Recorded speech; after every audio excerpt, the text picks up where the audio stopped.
So the Nubians, when they come from the south, when they see such a massive temple, they are terrified and they believe that they are coming to attack a very powerful king.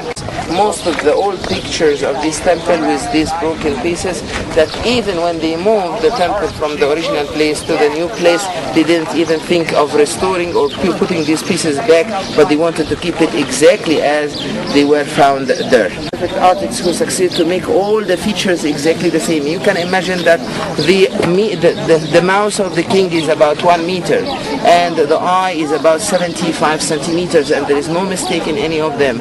It's as if he is playing with the silt of the Nile, but this is actually all sculptured in the stone, and all the god Horus, the falcon god with the solar disk upon the head, and this is the same sign that you see on the top of every temple we visited, with the solar disk with the wings of the god Horus. This is called Ra or Akhti. Ra is the solar disk, Hor is the falcon god Horus, and Akhti it means heavenly.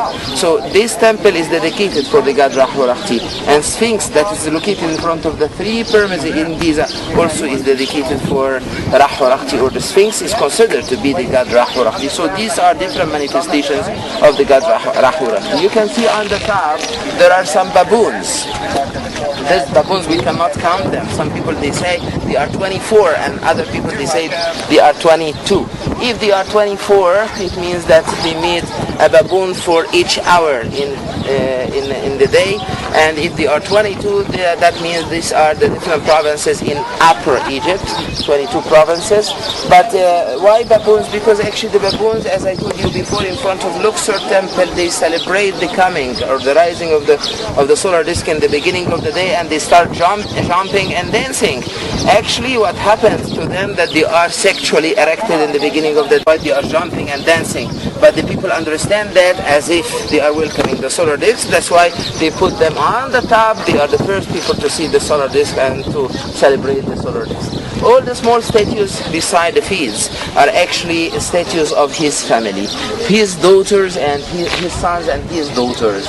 And you can see that the sons actually are those who are holding a staff in the right hand. This is the staff of being a priest, and usually they have long hair because they are represented very small. It means that they are less than 13 years old. How many children Ramses II have?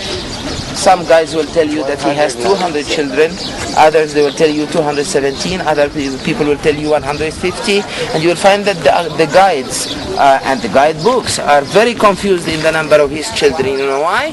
Because Ramses II himself is confused in the number.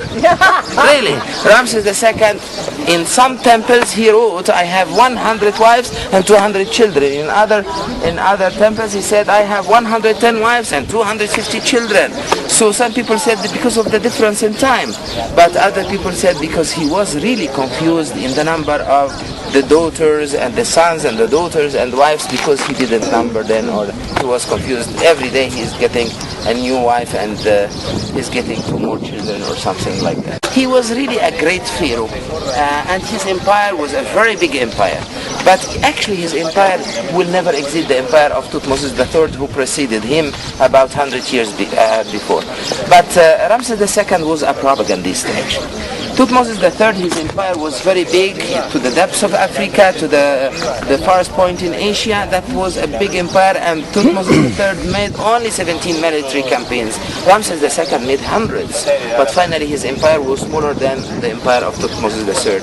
Ramses II was imitating Thutmose III, but Ramses II was a propagandist.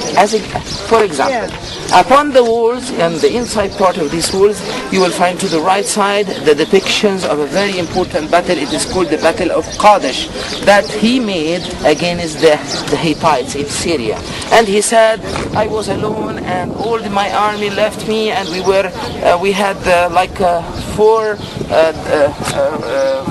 divisions in our army, and the leaders of these divisions left me alone, and I had to fight the others, and I succeeded to kill them, and God saved me, and finally he won.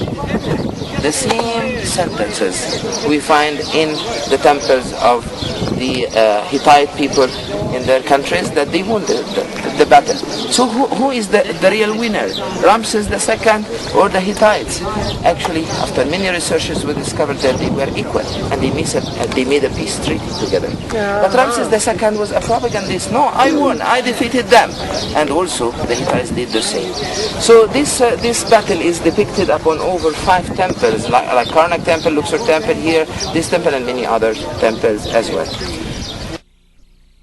You are going to find the reliefs of the battles, and also you will find Ramses II is giving the offerings of many for many gods, like the god Horus, the god Min, the god Amun, the goddess Hathor, the goddess Isis, and so on. But you will find some side chambers. The side chambers are not very well finished. It's not very well smoothed and polished and so on. Maybe because of time, and maybe because it was difficult to make it like that in this temple, and they are side chambers, and they are very costly to prepare them like the original temple. But you will find 8 columns, all the columns like Osiris form. Osiris form, it means that this is the position of the king when he becomes like Osiris, the god of the afterlife. After death, they have to put the mummy the right hand upon the left hand. As I told you, if you make a mistake and you put the left hand upon the right one, the spirit will never come. So that means that this is a funerary temple. Yes, it is dedicated for the god Horus, which is depicted in the center here, but mainly he made it for himself to be worshipped after his death. Ramses II is the only pharaoh in the New Kingdom who was trying to make the people worshipping him. The system was followed in the Old Kingdom. All the kings were considered to be gods, but in the Middle Kingdom,